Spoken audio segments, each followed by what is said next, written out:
ॐ अज्ञानतिमिरन्धस्य ज्ञानाञ्जनशलाकया चक्षुरुन्मिलितं येन तस्मै श्रीगुरुवे नमः।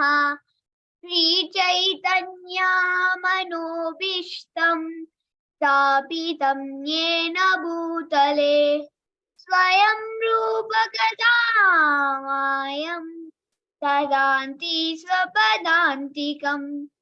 वन्देऽहं श्रीगुरुन् श्रीयुतापतकमलम् श्रीगुरुन् वैष्णवंश्च श्रीरूपं साग्रजातं सहगणा रघुनाथान्वितं सजीवं साद्वैतं स्वावधूतं परिजनसहितं कृष्णचैतन्यदेवं श्रीराधा कृष्णपादान् सहगणा ललिता श्रीविशाखान्वितंश्च हे कृष्णा करुणा सिन्धो दीनबन्धो जगत्पते गोपीश गोपिका कान्त राधा कान्त नमोऽस्तुते सप्त काञ्चन गौराङ्गी राधे वृन्दावनेश्वरी वृषभानुसुते देवी प्रणमामि हरिप्रिये वाञ्छकल्पतरुभ्यश्च कृपा सिन्धुभ्येव च पतितानं पावनेभ्यो वैष्णवेभ्यो नमो नमः।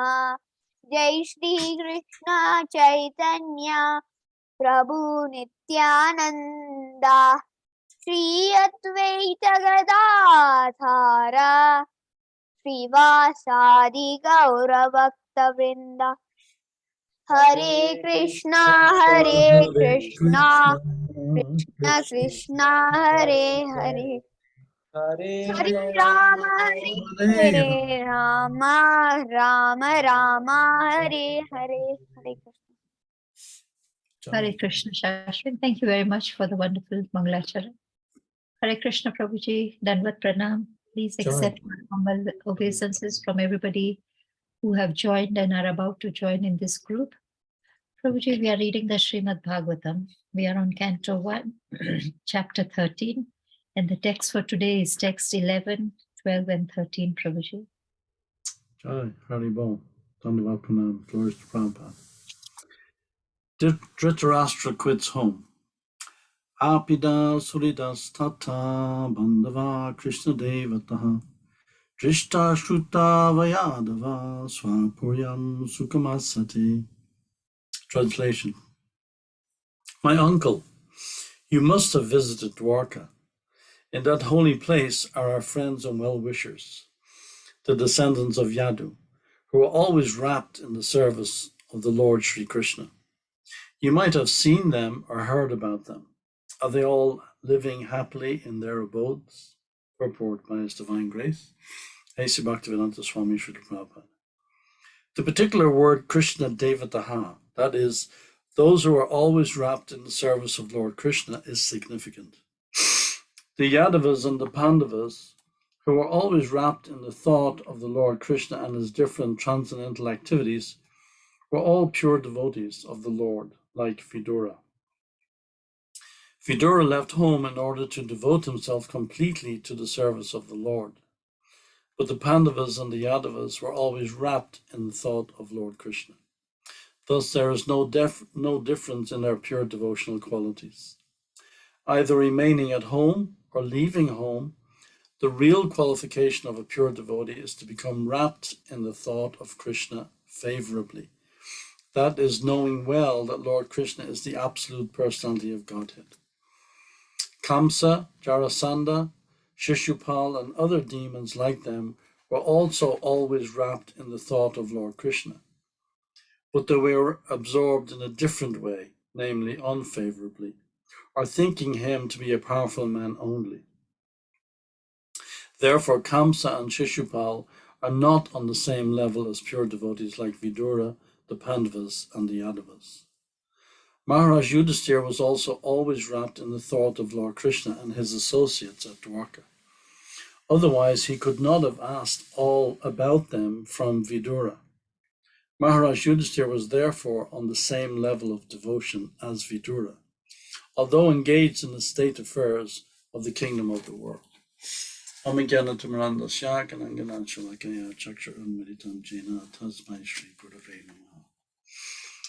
here we see, of course, Vidura had just returned from pilgrimage, and he left the court of the king, Dhritarashtra, under very, very difficult circumstances. Duryodhana had threatened him.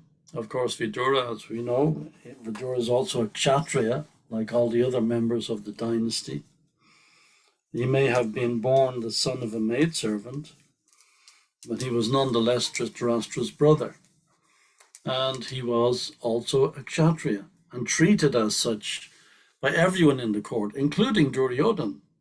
He was the uncle to Duryodhana as well as he was the uncle to the 5 Pandava sons.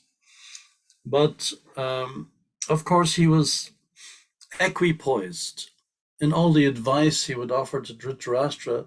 It was never balanced one way or the other towards one side or the other side. He always tried to create a balance between the two rival factions of the same family, basically. And to a certain extent, this was accepted by Duryodhana, Dusasan, and his brothers. And his word, Vidura's word, was always accepted by the Pandavas. There was never any question. Vidura's word was always accepted by Krishna.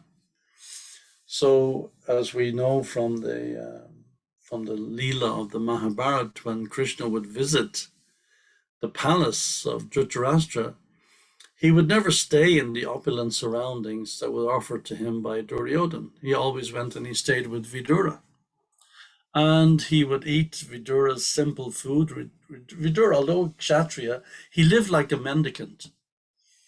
And his wife, also a Sudrani, they both lived like completely detached personalities who were totally absorbed in thoughts of Krishna. That was their goal, that was their life and soul. Everything was to do with Krishna. And so when Vidura finally left the palace, it's described in Bhagavatam that he left his bow at the door, his bow and arrows, after the threats from Duryodhana that he should be whipped within an inch of his life. I mean, just see the audacity. And this is his guru, practically speaking, his uncle. And even if Vidura was not the advanced personality that he is, and not a pure devotee of the Lord, just the social etiquette of respecting your elders, respecting your uncle, everything was breached by Duryodhana. He had no qualities whatsoever in that regard. And he would lash out at anybody. He offered the position to Karna as a prince, as a king, gave him a title, gave him land, simply to get his own back at the Pandavas. He wasn't interested so much in Karna. He eventually became besotted with Karna, and Karna with him, because Karna felt the aggrieved nature of, he had won actually Draupadi's hand, and but because he was classified as a Sudra according to the assembled Kshatriyas, he was challenged. You're not a Kshatriya. You're not a prince. You're not a king. And then Duryodhana on the spot offered him a place. But that was just to really rile the Pandavas that he did such a thing. Well, of course, Vidura, he saw the passage of time, and this is the way things are going now. And there's going to be a calamity here. There's going to be war. It is unavoidable. So it wasn't so much because of Duryodhana's cursing him and threatening him to whip him within an inch of his life. That wasn't his concern. He could have easily taken care of Duryodhana in the battle. in a fight, in a one-on-one fight. He was also just as much of a Kshatriya as everybody else present.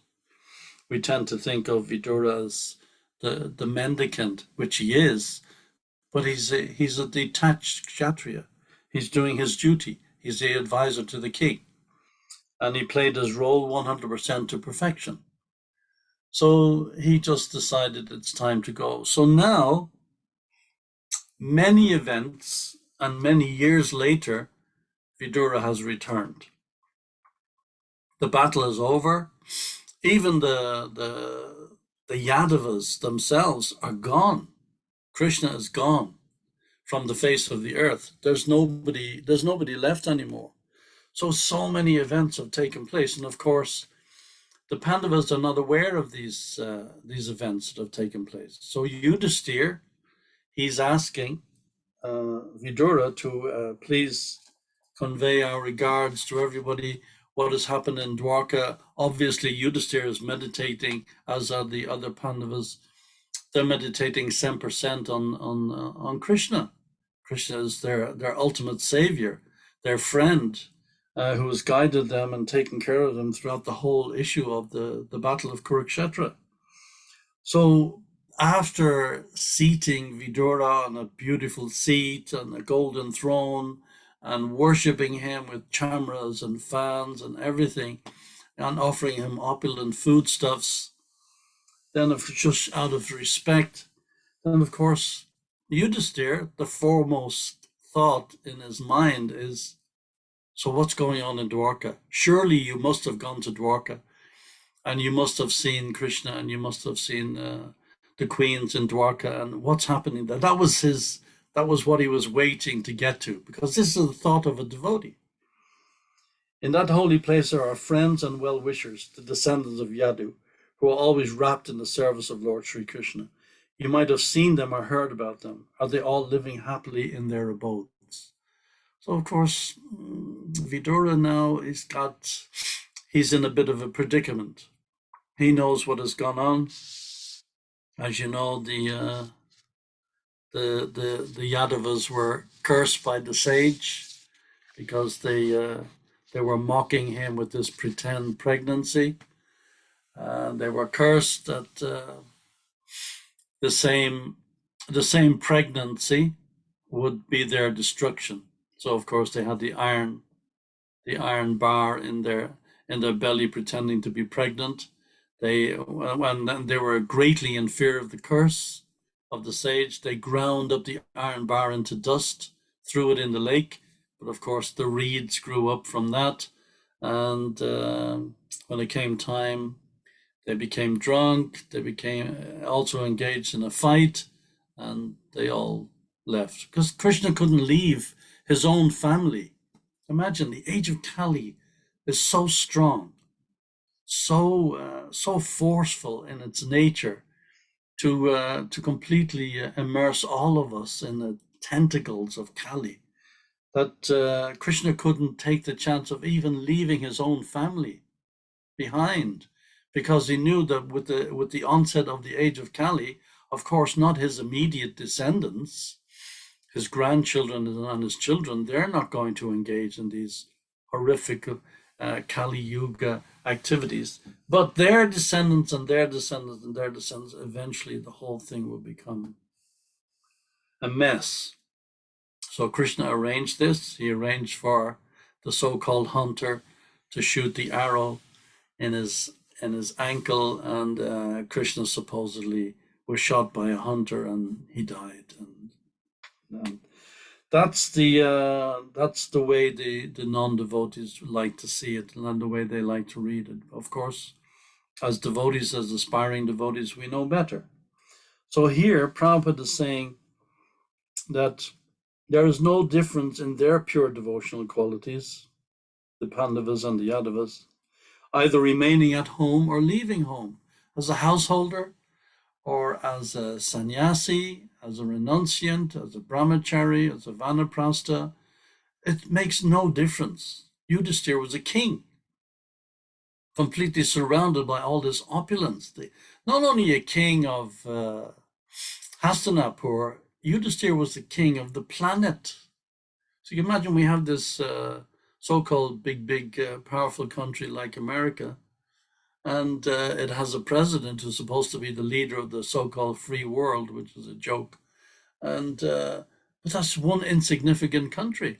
Yudhisthira was the king of the planet, the entire known world at the time. And still, the first thing he was thinking of was Vidura, what was going on in Dwarka? What happened to our friends? What happened to Krishna? That's his first inquiry. It's constant meditation. And Prabhupada makes the distinction here, which is worth very much worth noting. Prabhupada said, the qualification of a pure devotee is to become wrapped in the thought of Krishna favorably. That is, Prabhupada says, favorably. That is, knowing well that Lord Krishna is the absolute personality of Godhead. Kamsa, Jarasandha, Shishupal, and other demons like them, were also always wrapped in the thought of Lord Krishna, but they were absorbed in a different way. So the demons are also always thinking of God, but they think of God in a completely different way to the devotee. They see God like Hiranyakashipu saw God. He saw God as death. We don't see Lord Nrsingadev as death. We don't think or relate to Lord Nrsingadev as death personified. We see Lord Nrsingadev as the liberator, as freeing us from all these activities. Whereas Hiranyakashipu, he saw Lord Nrsingadev as death personified. We worship Lord Nrsingadev. We bow down to Lord Nrsingadev. We adore Lord Nrsingadev and everything surrounding that Leela of the Supreme Personality of Godhead. Whereas Hiranyakashipu, he saw the Lord in a completely different way. Therefore, Kamsa and Shishupal are not on the same level as pure devotees like Vidura, the Pandavas and the Yadavas. Maharaj Yudhisthira was also always wrapped in the thought of Lord Krishna and his associates at Dwarka. So it's interesting, this point. Maharaj Yudhisthira, you see the different moods and the different relationships that we all as individuals have with the Lord, that we would, we would cultivate as individual devotees. Yad yada charati shrestас. We're all individuals, Krishna says in Bhagavad Gita. Never was there a time when I did not exist, nor you, nor all these kings, nor in the future shall anyone. So we all have that individual relationship with the Lord. So here, Prabhupada is saying that Maharaj Yudhisthira was also always wrapped in the thought of Lord Krishna and his associates at Dwarka. So who was it? We just did in the previous chapters, we did about the departure of Bhishma Dev.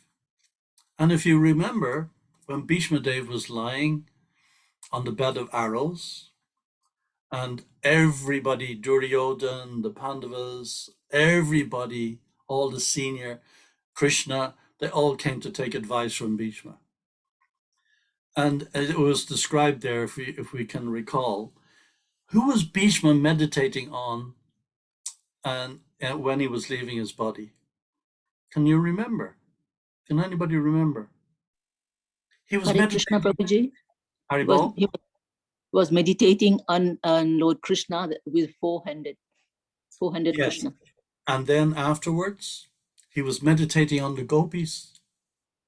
Yes, in his Bhishma Stuti, he mentioned the gopis. Yes. This was his final thought when leaving his body. His meditation was on the gopis. Maharaj Yudhisthira's meditation is on Krishna and Dwarka. Both are absolutely wonderful meditations, but they're different moods, completely different moods. Bhishma Dev, he saw Krishna as the four-armed form, but like Arjuna in Bhagavad Gita, he was overwhelmed with this universal manifestation that Krishna showed to him. And finally he said, Krishna, I can't handle this. Please go back to your two-armed form. So that was his meditation. That was his relationship with Krishna. Maharaj Yudhisthira has his relationship with Krishna as a Dwarkavadi.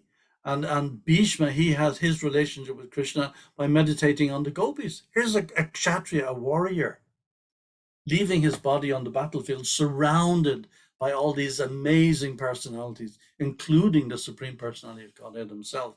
And his meditation is on the gopis. So we all have an individual meditation. We can't just measure ourselves by somebody else's mood or somebody else's relationship with Krishna. And if we don't know, and we don't, that's a fact, and we don't know our individual Leela or relationship with Krishna right now, it will be manifest. It will be manifest.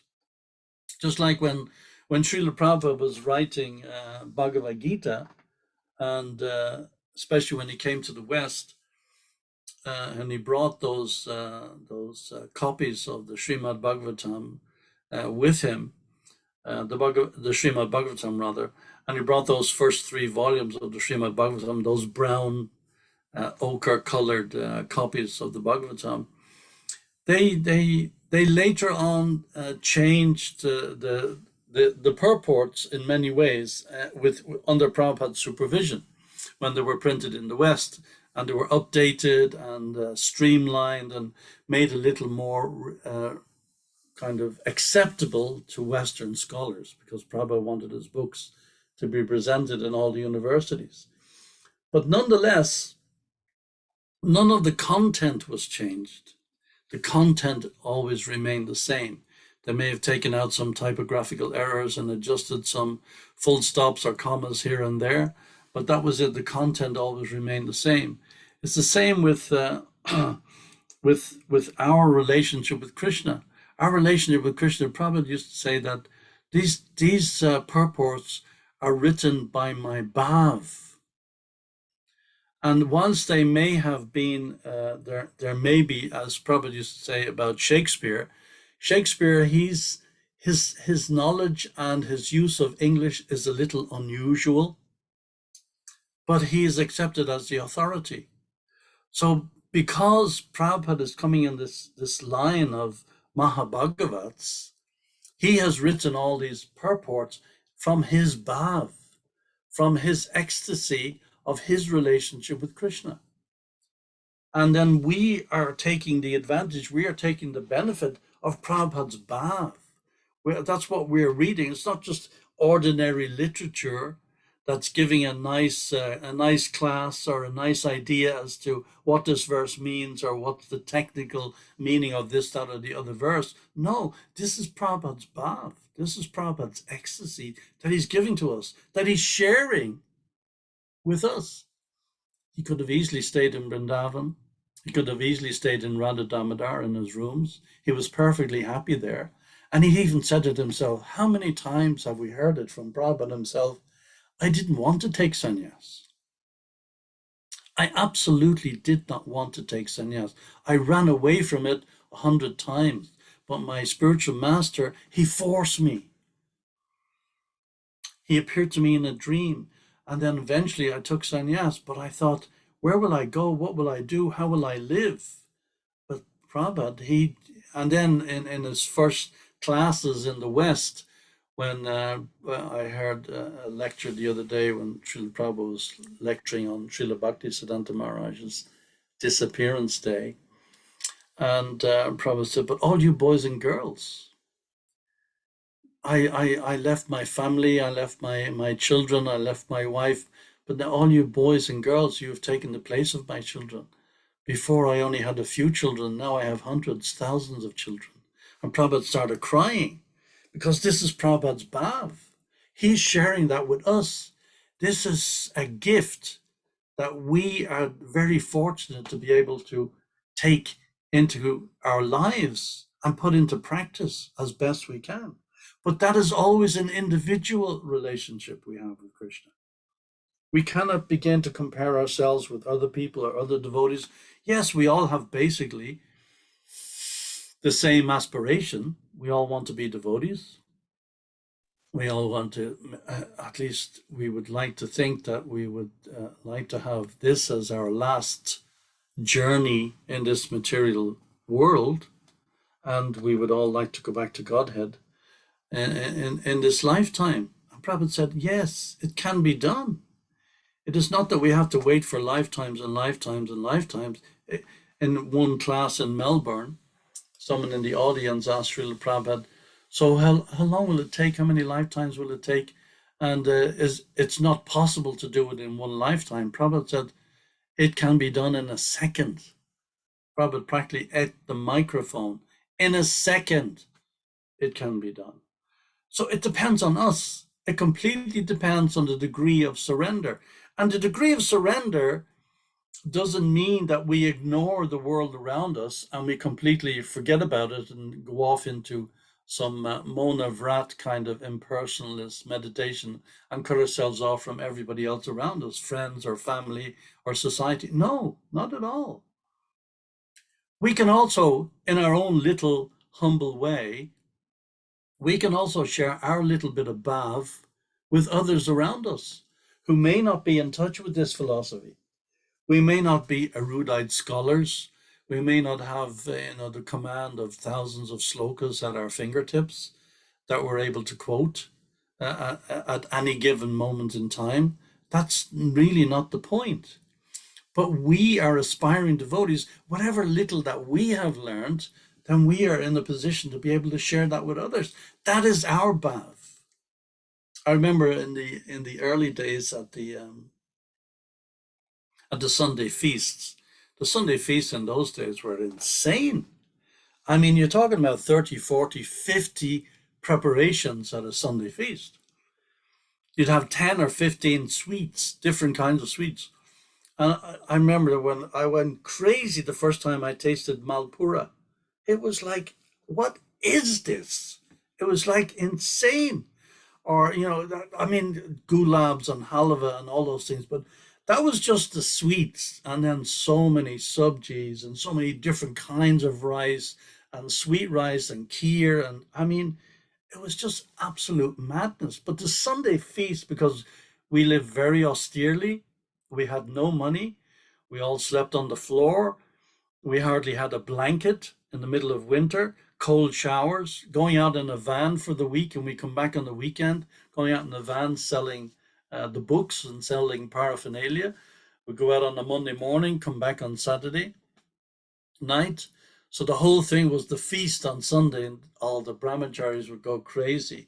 But the one main thing, apart from the prasadam, which was wonderful, was to be able to pick a guest, any guest. You'd pick one guest at the Sunday feast, sit down and have a nice conversation with that person.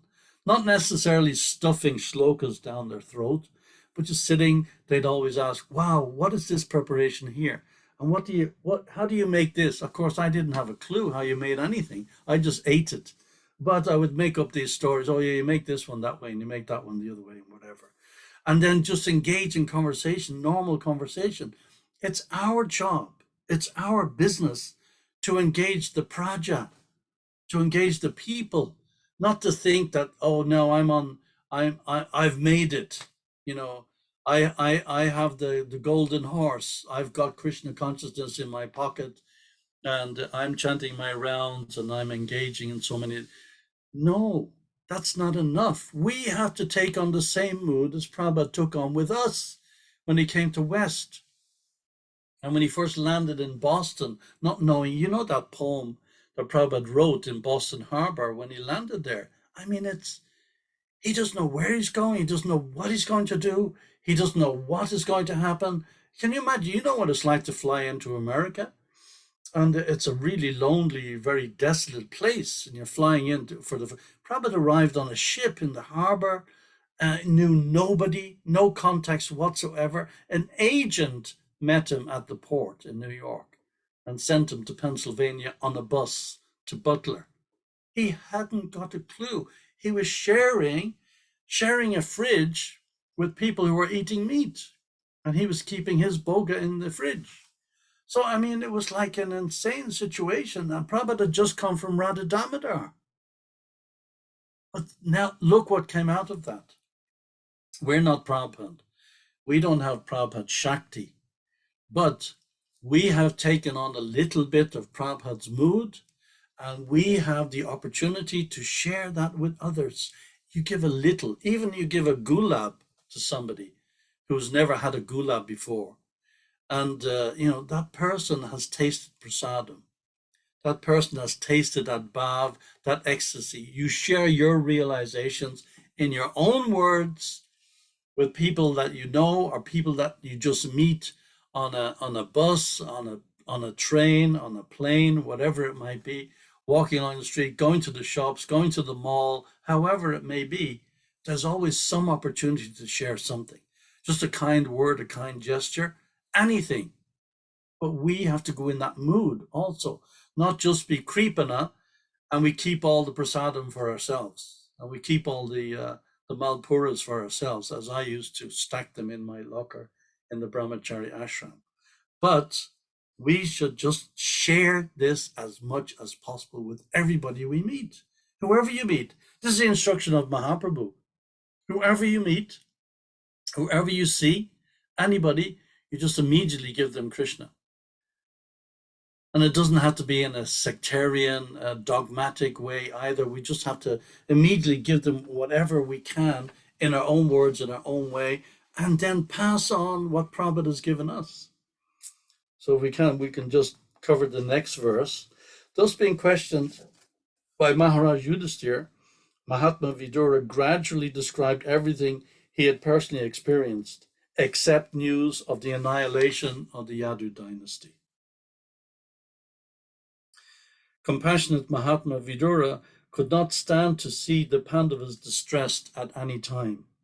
Therefore, he did not disclose this unpalatable and unbearable incident because calamities come of their own accord.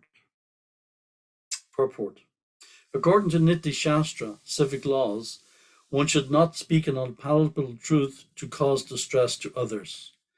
Distress comes upon us in its own way by the laws of nature. So one should not aggravate it by propaganda. For a compassionate soul like Vidura, especially in his dealings with the beloved Pandavas, it was almost impossible to disclose an unpalatable piece of news like the annihilation of the Yadu dynasty. Therefore, he purposely refrained from it. Does that mean he was a cheat? No, he wasn't. He just didn't. They had gone through so much. And here's Yudhisthira in the previous verse begging Vidura, please tell us about all the activities of our friends in Dwarka. So Vidura, he just avoided it. He completely avoided it. Did we say we were going to cover verse 14? Oh, yes.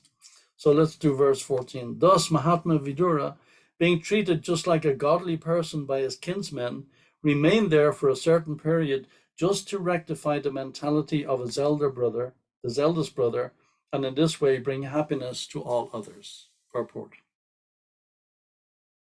Saintly persons like Vidura must be treated as well as a denizen from heaven.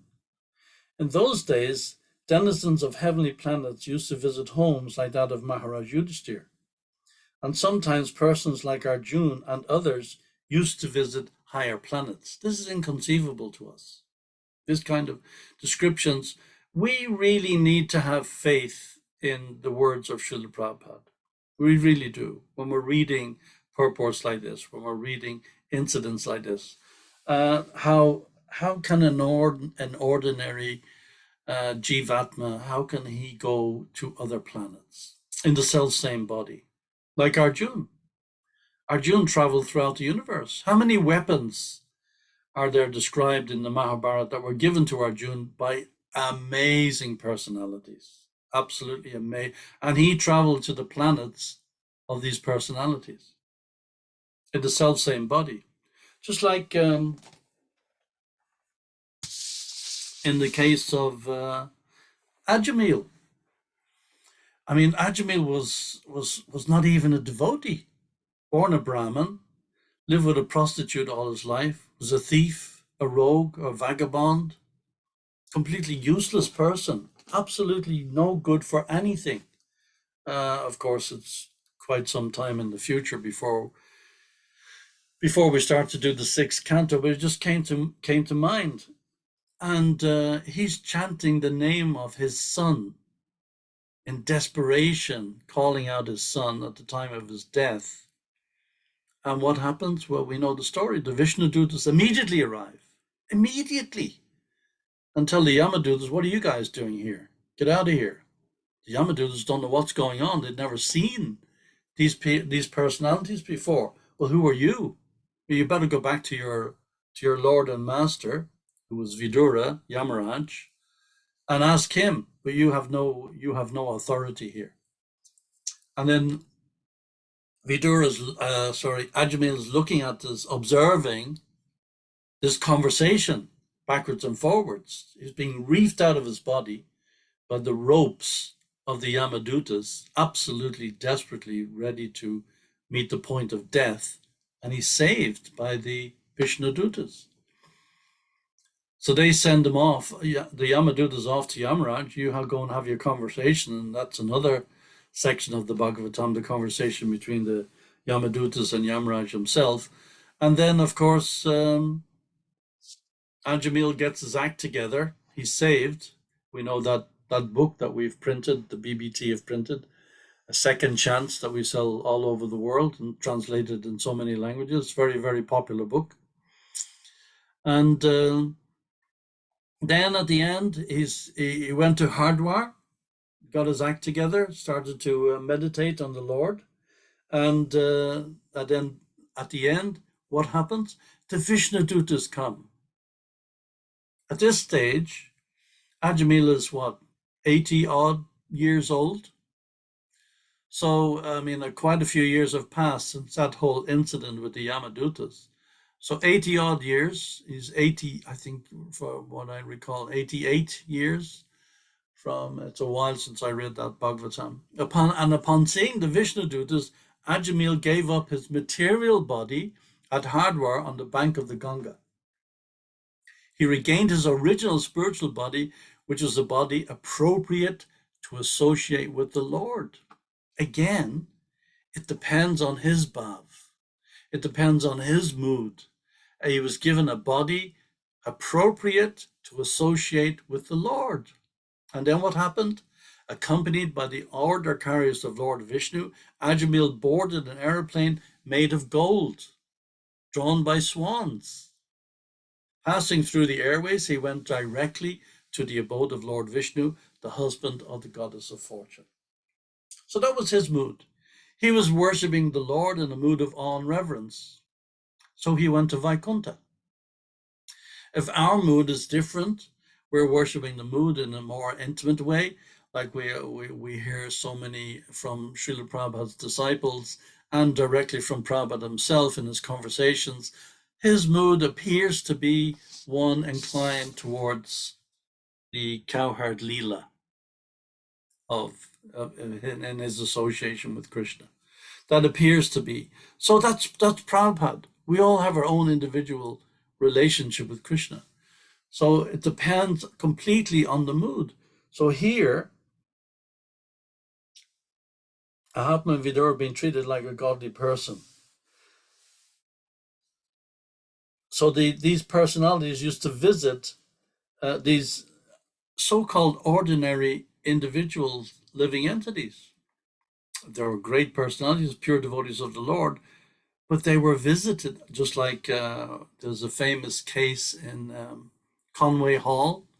The first time the devotees rented Conway Hall to put on a program when Srila Prabhupada was there, the Conway Hall was costing a lot of money.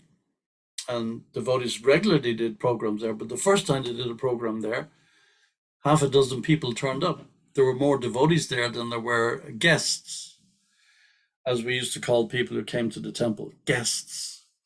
And so the devotees were very disappointed, and they were lamenting their disappointment to Srila Prabhupada. And Prabhupada says, no, why? What's the problem? You didn't see Narada Muni? Narada Muni came, and today, to this day, on the altar in London is this little seat reserved for Narada Muni whenever he wants to visit. And he does visit. I've seen it I've seen like the amazing effect of the kirtans particularly after the Sunday feast, when Lord Nityananda one day just threw a flower out in amongst the devotees, landed in the middle of the devotees, in the middle of the temple room, didn't even fall off the altar; it flew off the altar. And devotees went crazy. These things we have observed, all of us in our own little way. We've observed so many things in our own life that are just incomprehensible, just beyond this realm of understanding. What to speak in the lives of pure devotees, like Yudhishthir and Arjun and Vidura and Srila Prabhupada. I mean, for us to think that they can command these kind of activities, look at what Prabhupada did in a space of 11 years. 11 years. I can't even maintain a simple little house here in England. Prabhupada opened, dozens and hundreds of activities and farms and restaurants and temples, and built and fought a running battle, physical battle, where devotees were beaten in Bombay, in Juhu. Prabhupada physically fought to defend the land.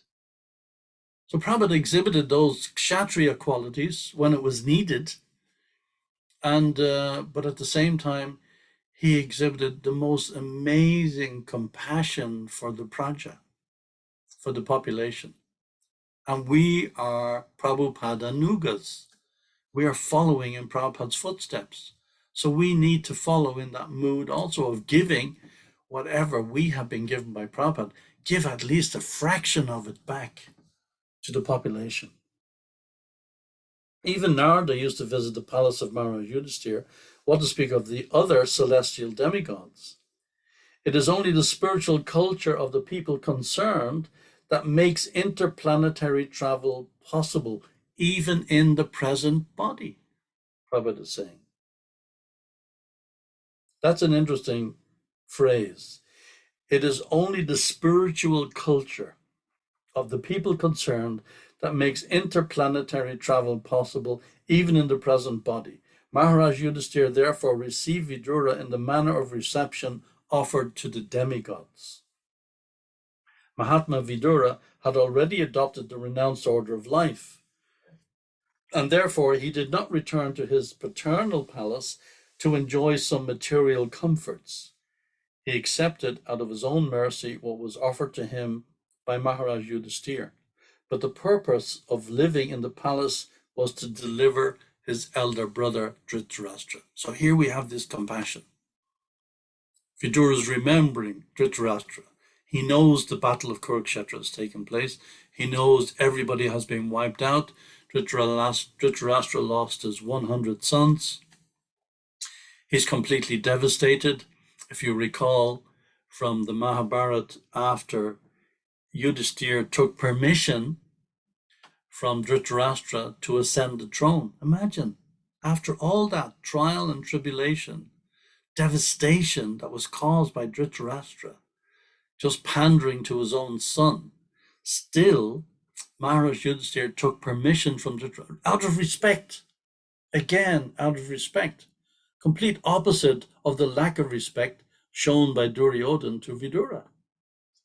But Yudhishthira is a different kind of a personality, completely. And a part of that was that Dhritarashtra was accepting Maharaj Yudhishthira should sit on the throne. He had no choice, it was inevitable. And then he embraced the Pandavas. But if you remember, when he was going to embrace Bhima, Krishna warned him, don't go up, you don't let him embrace you.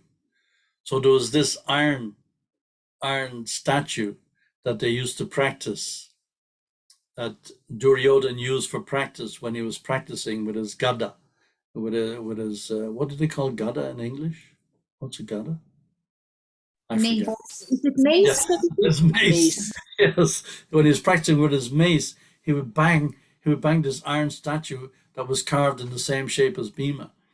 So they put that forward for Dhritarashtra to embrace, and he embraced it and shattered it into 1,000 pieces. He was still so angry that Bhima had killed his son. Imagine. And then, of course, his anger dissipated and he gave permission for Yudhisthira to ascend the throne. So Maharaj Yudhisthira received Vidura in the manner of deception offered to the demigods. So he came just to free his brother, who was too much materially attached. Dhritarashtra lost all his state and descendants in the fight with Maharaj Yudhisthira, and still, due to a sense of helplessness, he did not feel ashamed to accept the charity and hospitality of Maharaj Yudhisthira, because he was attached to position, he was attached to power, he was attached to all the servants and all the pomp and ceremony that went with living in the palace, even though he was being kept. And Vidura even said it to him. It comes later.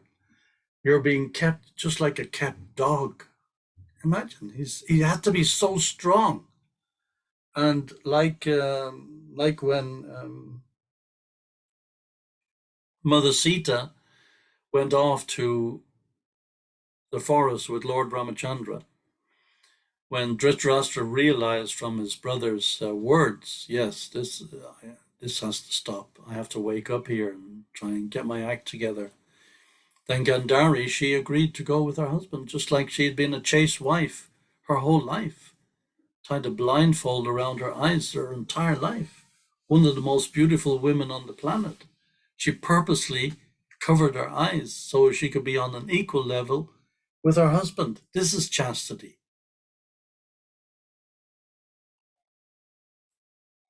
On the part of Maharaj Yudhisthira, it was quite in order to maintain his uncle in a befitting manner.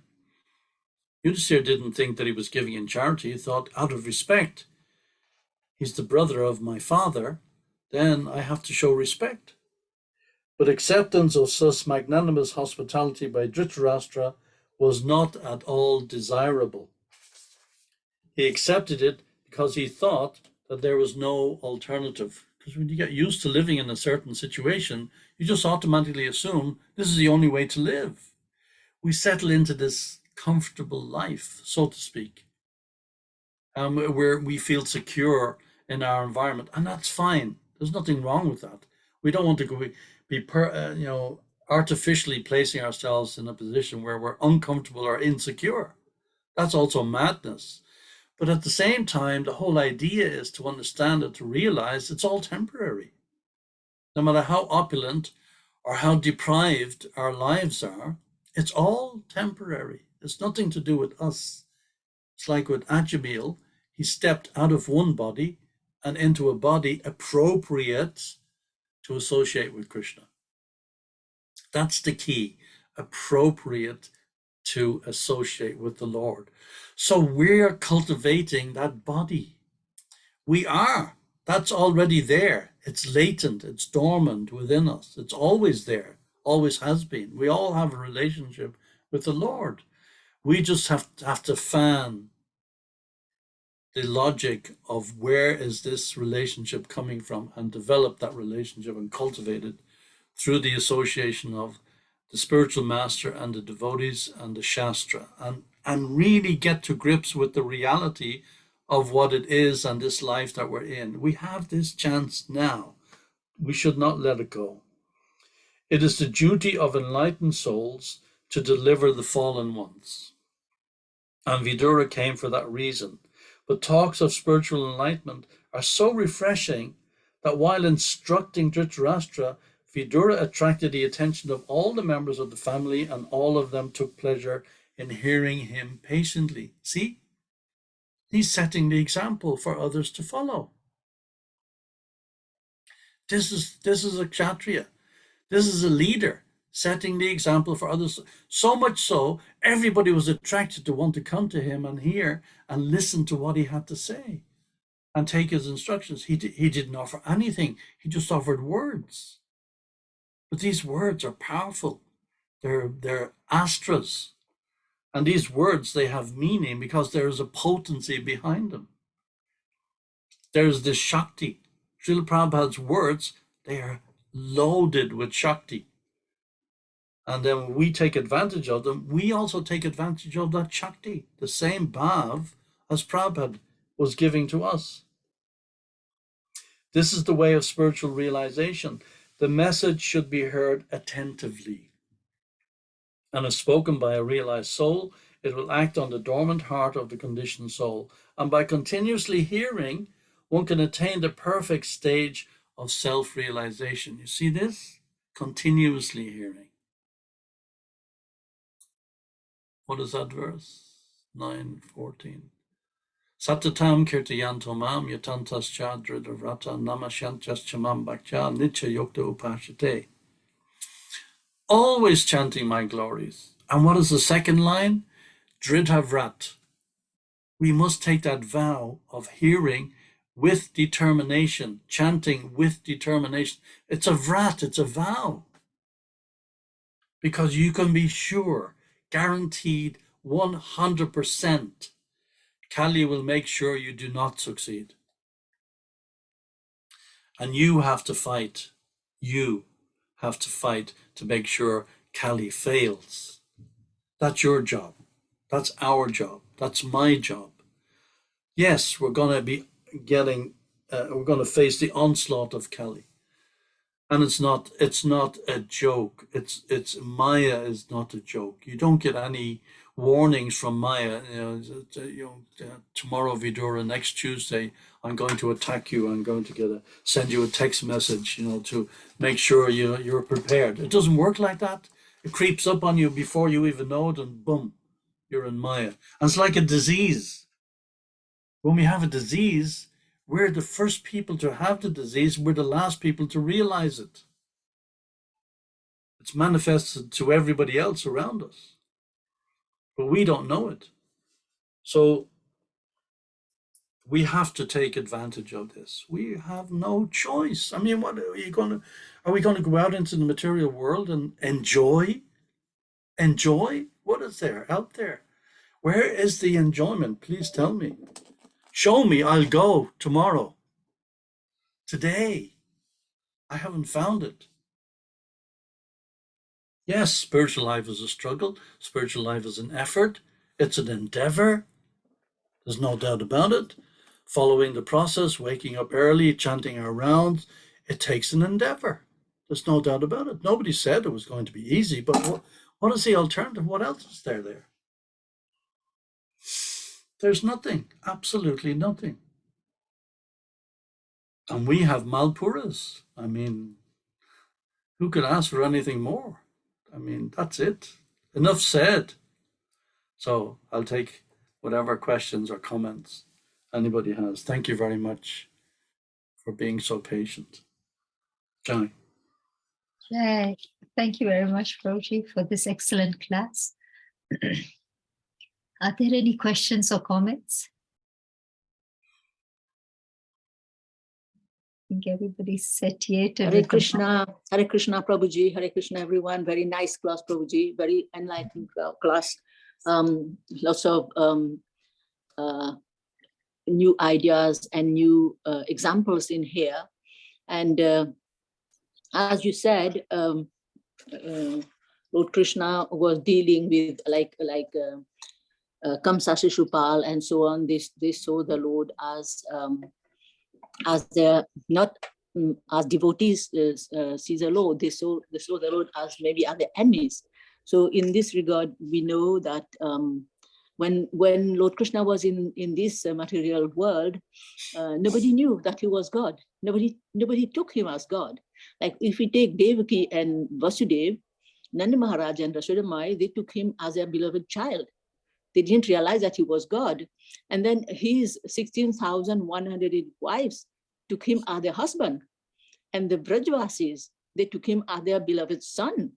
And Arjuna saw him as his best friend and well-wisher. And Kunti Devi, he thought of him as his nephew, of her nephew. The Gopis, they accepted him as their lover. The demoniac kings, they treated him as their enemy.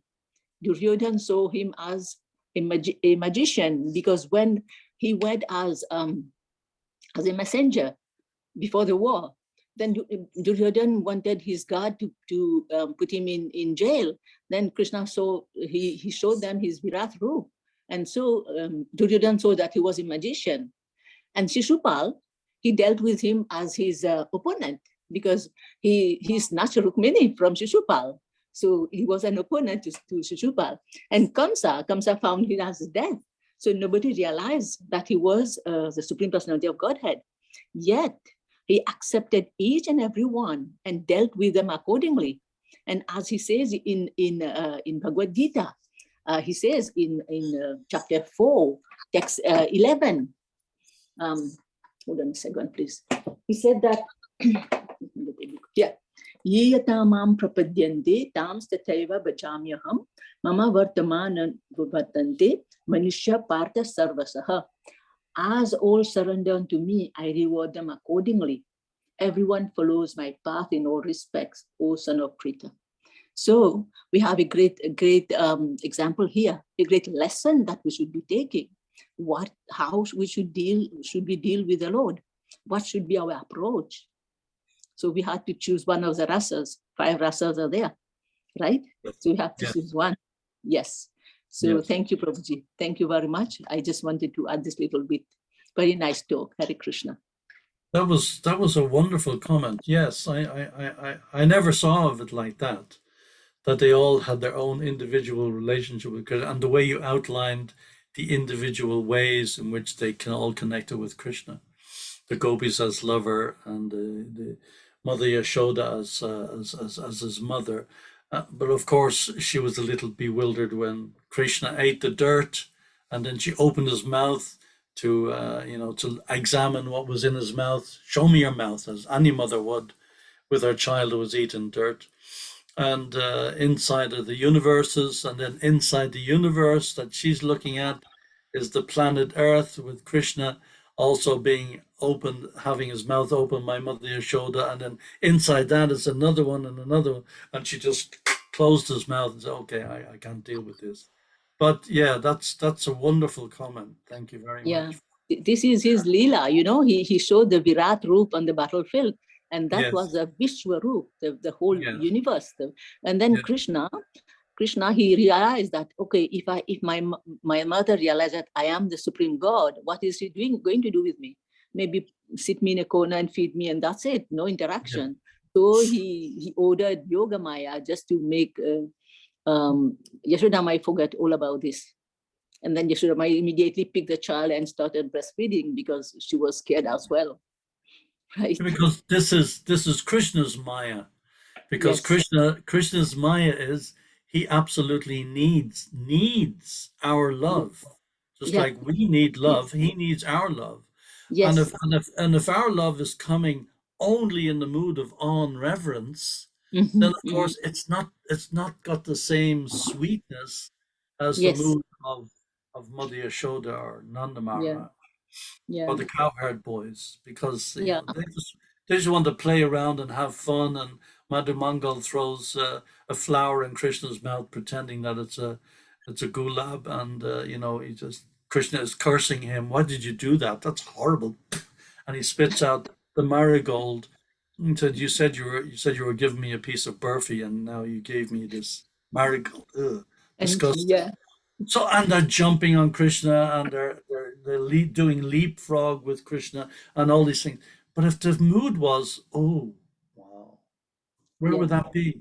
So Krishna, it's Krishna's loss that we are not with him, just like it's our loss that we are not with Krishna. It's lovely. And he also says he asks for simple things, like in Bhagavad Gita, Patram Pushpam Phalam Toyam, but Yome Bhaktya, give me with bhakti, give me with love. He doesn't ask for big things. Give me a flower, give me a leaf, give me water, give me some fruit, but with love, right? Exactly. Of course, we are devotees. If we can give opulent prasadam, why not? But this is what basic. But the word here is with love. He is not, because he's providing the whole universe with everything. Light, rain, sun, water, air, everything is providing. What does he need from us? He just needs our love. That's it. Hare Krishna, Prabhuji. Hare Krishna. Thank you very much. Hare Krishna. Hare Krishna, we've exhausted our time. So I will hand over to Path Prabhuji. Path Prabhuji, are you able to unmute and close this Hare session? Krishna. Hare Krishna. Yes, Mataji. Hare Krishna. Thank you very much, Prabhuji, for your nice class. Right, Also, Prabhuji. thank you very much, Indulekha Mataji, for giving your wonderful comments on it. And we all know Krishna is called Rasaraj. He has the full of rasa. Whoever want to relate with Krishna as a parental, conjugal, as a servant, as a friendly, he can relate according our desire, according our mentality. So thank you Very very much. nice. Very nice. Yes. Yeah. That's This is that's the a Krishna.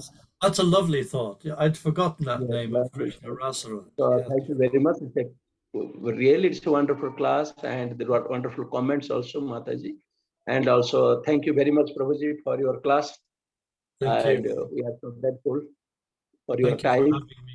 It's Yeah, very thank kind you. of you I to request invite. all the devotees, please unmute yourself and chant Hare Krishna mantra for glorification of His Grace Vidhur Prabhuji. Please join.